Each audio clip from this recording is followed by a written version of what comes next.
मी आज तुरीची डाळचं वरण बनवते।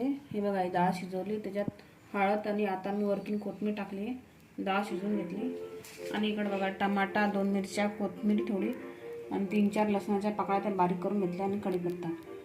आणि आता मी फोडणी देणार।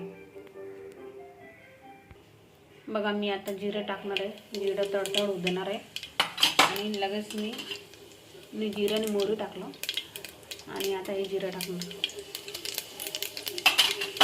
आणि मी हे टाकणार आहे लसूण पण तळून घेणार आणि कढीपत्ता आणि हा मिरच्या।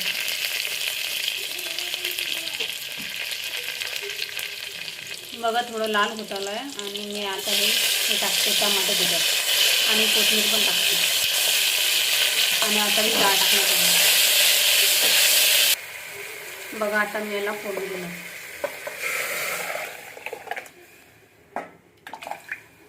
बघा, आता ही डाळ टाकलेली, याला एक उकळी देणार। बघा, आम्ही उकळी आल्यावर गॅस बंद करणार। आता ही डाळ उकळी आली आहे, आता मी गॅस बंद करणार। ही फोडणीची डाळ आहे आणि तुरीची डाळ आहे फोडणीची। तर लाईक करा, सबस्क्राईब करा। थँक्यू।